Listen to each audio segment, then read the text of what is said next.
एक बार शांत मन से सोचो, जब तुम रात को सोते हो और वो फोन की लाइट तुम्हारी आंखों में चुभती है, क्या तुम्हें वो इंसान दिखता है जो तुम बनना चाहते थे, या तुम्हें एक ऐसी लाश दिखती है जो सिर्फ अपना पोटेंशियल वेस्ट कर रहा है। सक्सेस का बस एक ही फॉर्मूला है, अनब्रेकेबल डिसिप्लिन। लेकिन सच बोलूं, डिसिप्लिन को लेकर तुम्हारी पूरी सोच ही गलत है। तुम सोचते हो डिसिप्लिन एक पावर है जो कुछ लोगों के पास होती है बट तुम्हारे पास नहीं है।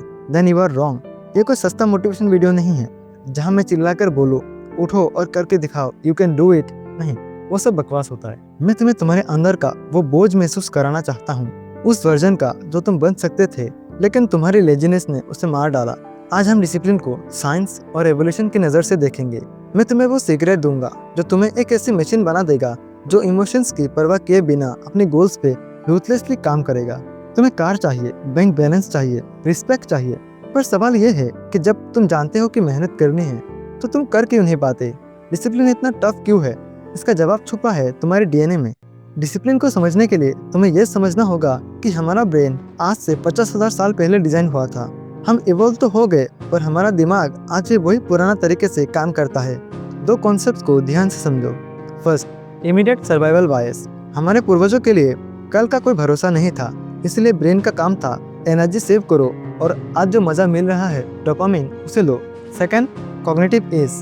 ब्रेन हमेशा वो रास्ता ढूंढता है जिसमें सबसे कम रेजिस्टेंस हो, और कड़वा सच यही है, तुम्हारे ब्रेन को तुम्हारे ड्रीम कार या मिलियनर बनने से कोई मतलब नहीं है। उसका काम सिर्फ तुम्हें जिंदा रखना और अपना एनर्जी सेव करना है। एग्जाम्पल के लिए, तुमने रात को 5 बजे का अलार्म लगाया, फुल मोटिवेशन, कल तो 5 किलोमीटर दौड़ूंगा। लेकिन सुबह जैसे ही अलार्म बजता है तुम्हारा ब्रेन कॉग्निटिव ईज मूड में चला जाता है। बेड से उठना, जूते पहनना, ठंड में बाहर जाना, हाई एनर्जी लॉस। लेकिन सो जाना, एनर्जी कंजर्वेशन। और ब्रेन चालाकी से बोलता है थोड़ी देर सो लेता हूँ, उसके बाद पक्का उठ जाएंगे। और यही तुम गेम हार जाते हो। वो थोड़ा टाइम कब 2 से 3 घंटा बन जाता है पता ही नहीं चलता। मैं जानता हूँ तुम क्या सोच रहे हो, भाई मैं शुरुआत तो जोश के साथ करता हूँ, पर कुछ दिनों के बाद मेरी हिम्मत खत्म हो जाती है। क्योंकि मोटिवेशन एक बैटरी की तरह होता है, वो जितना जल्दी चार्ज होता है उतना ही जल्दी खत्म भी हो जाता है। इसीलिए ही तो डिसिप्लिन का इंपॉर्टेंस इतना ज़्यादा हो जाता है। अगर तुम्हें यह समझना है कि ओनली मोटिवेशन पे डिपेंड होके हम सक्सेसफुल क्यों नहीं हो सकते, तो तुम्हें मेरी ये स्टोरी समझनी चाहिए। आज से 4 साल पहले मैंने एक यूट्यूब चैनल शुरू किया था, फैक्ट चैनल। पहला शॉट डाला 1K व्यूज़, मोटिवेशन लेवल 100%। अगला डाला 1500 व्यूज़, मैं और भी ज़्यादा एक्साइटेड हो गया। फिर व्यूज़ गिरने लगे, 800, 400, 200। मेरा मोटिवेशन ख़त्म हो गया, मुझे मन नहीं करने लगा वीडियो बनाने का, और धीरे धीरे मैंने क्विट कर दिया। उसके बाद मूवी एक्सप्लेनेशन, बुक समरीज, काफ़ी चैनल्स बनाए, पर कभी कंसिस्टेंट नहीं रहा क्योंकि मुझे रिजल्ट्स नहीं दिखता था और मैं गिव अप कर देता था। आज जब पीछे मुड़कर देखता हूँ तो मुझे ये रिग्रेट होता है, काश मैं उस वक्त क्विट ना करता, काश मैं डिसिप्लिन को समझता, मेरा लाइफ आज कुछ और होता। डिसिप्लिन में फेल होने का मतलब यह नहीं है कि तुम वीक हो, इसका मतलब यह है कि तुम एक मॉडर्न वर्ल्ड और एंशिएंट ब्रेन के जंक में बिना हथियार के उतर गए हो। तो सोल्यूशन क्या है? वो साइंटिफिक सीक्रेट क्या है जो बड़े बड़े अचीवर्स यूज करते हैं? सीक्रेट विल पावर नहीं, एनवायरनमेंट है। तुम वो नहीं करते जो तुम्हारे फ्यूचर के लिए बेस्ट है, तुम वो करते हो जो इजी और जो सामने दिखता है। अगर तुम्हारा मोबाइल तुम्हारे हाथ में है और तुम्हारी किताब बैग के अंदर दूसरे कमरे में है, तो ब्रेन मोबाइल ही चूज करेगी क्योंकि उसमें सबसे कम रेजिस्टेंस है। वही कॉग्निटिव ईज वाला कॉन्सेप्ट जिसे हमने थोड़ी देर पहले समझा था। अगर पढ़ना है, लैपटॉप और बुक्स टेबल पे खुली रखो, फोन दूसरे कमरे में स्विच ऑफ करके रख दो। अगर जिम जाना है, रात को ही जूते और कपड़े बेड के बगल में रख दो। फ्रिक्शन कम करो अपने गोल्स के लिए और फ्रिक्शन इंक्रीज करो अपने बैड हैबिट्स के लिए। तुम बोलोगे सिर्फ रूम साफ करने से डिसिप्लिन आ जाएगा? बिल्कुल नहीं। एनवायरनमेंट सिर्फ रास्ता साफ करता है, चलना तुम्हें ही पड़ेगा, और चलने के लिए चाहिए एक स्ट्रॉन्ग व्हाई।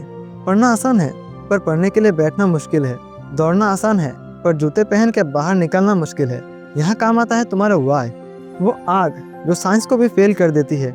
क्या तुम्हारा व्हाई इतना स्ट्रॉन्ग है कि जब तुम्हारा ब्रेन एनर्जी सेव करने को बोले तो तुम उसे चुप करा सको? वो दिन याद करो जब तुम्हें किसी ने नीचे दिखाया था और तुम चुपचाप सुनते रहे क्योंकि तुम्हारे पास दिखाने को कुछ नहीं था। वो लड़की या लड़का जिसने तुम्हें रिजेक्ट किया, वो पेन जो तुम्हें कहता है मुझे इस गरीबी में नहीं रहना। तुम्हारा व्हाई कुछ भी हो सकता है। जब तक तुम्हारे पास एक इमोशनल रीजन नहीं होगा, तुम्हारा एंशिएंट ब्रेन हमेशा जीत जाएगा। एक स्ट्रॉन्ग व्हाई तुम्हें मजबूर कर देगा अपने गोल्स पे काम करने के लिए, और एक बार तुमने स्टार्ट कर दिया तो वो एक मोमेंटम में चलता रहता है। सोशल मीडिया की वजह से तुम ब्रेन वॉश हो चुके हो। तुम्हें लगता है कि सक्सेस एक्साइटिंग होती है, हर दिन मोटिवेशन होता है। Reality check, discipline is boring, it's repetitive, it's lonely. Same routine, same habits, same struggle, rules. एक दिन आएगा जब तुम उठोगे और तुम्हारा मन बिल्कुल नहीं करेगा काम करने के लिए। जीरो एनर्जी होगा, तुम डिस्ट्रैक्टेड फील करोगे।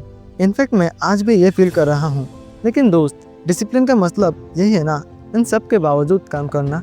मोटिवेशन टेम्पररी होता है, लेकिन डिसिप्लिन एक मशीन जैसा होता है। मशीन जिससे फर्क नहीं पड़ता कि बाहर बारिश हो रहा है या उसका मूड खराब है, वो बस चलती रहती है बिना इमोशन के। शुरुआत में तुम्हें कोई रिजल्ट नहीं दिखेगा, ना बॉडी बनेगी, ना बैंक बैलेंस। यही वो मोमेंट होता है जहाँ पे 90% लोग क्विट कर देते हैं, क्योंकि इंसान को एक्साइटमेंट चाहिए और डिसिप्लिन एक्साइटमेंट नहीं, बोर्डम देता है। लेकिन जो इस बोर्डम फेज को सर्वाइव कर लेता है वही विनर बनता है। जब तुम बोरिंग फेज में भी काम करते हो तो तुम्हारी आइडेंटिटी बदल जाती है। तुम कोशिश करने वालों से करने वाले बन जाते हो। अब आते हैं उस सीक्रेट पे जिसे मैंने वीडियो की स्टार्टिंग में प्रॉमिस किया था। ये कोई जेनेरिक एडवाइस नहीं है, ये तुम्हारे ब्रेन का मैनुअल ओवरराइट है। मैंने कहा था ना, तुम्हारा ब्रेन कॉग्निटिव ईज ढूंढता है। वो सुबह उठते ही डिसीजन लेना नहीं चाहता। अगर सुबह उठ के ही तुमने सोचा आज क्या करो, तो समझो तुम हार गए, क्योंकि उस वक्त तुम्हारा एंशिएंट ब्रेन सबसे आसान रास्ता ढूंढेगा, द स्मार्टफोन। इसका सॉल्यूशन है द 10-minute नाइटली आर्किटेक्चर। सोने से ठीक 10 मिनट पहले तुम्हें अपने कल के दिमाग को किडनैप करना होगा। एक पेपर लो और उस पर सिर्फ 3 नॉन नेगोशिएबल टास्क लिखो और इन 3 पॉइंट्स का ध्यान रखना। बी स्पेसिफिक, पढ़ाई करनी है नहीं, क्या पढ़ना है और कितना पढ़ना है। Number 2, the zero friction setup. अगर वो 3 काम करने के लिए तुम्हें सुबह उठ के ही कोई चीज़ ढूंढनी पड़े तो तुम्हारा ब्रेन उसे हाई एनर्जी डिक्लेयर कर देगा और तुम उस काम से दूर भागोगे। कल जो कपड़े पहनने हैं, जो किताब पढ़नी है और जो काम करनी है, वो सब तुम्हारे सामने होना चाहिए। The dopamine management and the most important rule, जब तक वो 3 टास्क कंप्लीट नहीं होता तुम अपने ब्रेन को एक single drop of cheap dopamine नहीं दोगे। No Instagram, no YouTube, no WhatsApp. I know what you are thinking, भाई ये तो सिंपल प्लानिंग है ना। नहीं, ये प्लानिंग नहीं है, ये तुम्हारे प्रीफ्रंटल कॉर्टेक्स मॉडर्न ब्रेन का जाल है, तुम्हारे लिम्बिक सिस्टम एंशिएंट ब्रेन के लिए। तुम अपने सुबह वाले लेजी सेल्फ को कोई ऑप्शन नहीं दे रहे हो। सुबह उठते ही तुम एक इंसान नहीं, एक प्रोग्राम मशीन बन जाओगे। तुम्हें सोचना नहीं, तुम्हें सिर्फ एग्जीक्यूट करना है। डिसिप्लिन तुम्हें हर दिन अच्छा फील नहीं करवाएगा, ये एक बोरिंग प्रोसेस है, लेकिन ये तुम्हें वो लाइफ देगा जो तुम इमेजिन भी नहीं कर सकते। अभी के अभी पेपर उठाओ, अपने गोल डिसाइड करो और उस पर एक्शन लेना स्टार्ट करो और मुझे कमेंट्स में बताओ। मैं इस बोरिंग फेज को सर्वाइव करने के लिए तैयार हूँ। अगर तुम सीरियस हो तो इस चैनल को सब्सक्राइब कर सकते हो, क्योंकि यहाँ सस्ता मोटिवेशन नहीं, रियल नॉलेज मिलती है। अब जाओ और अपने गोल को अचीव करके दिखाओ। All the best.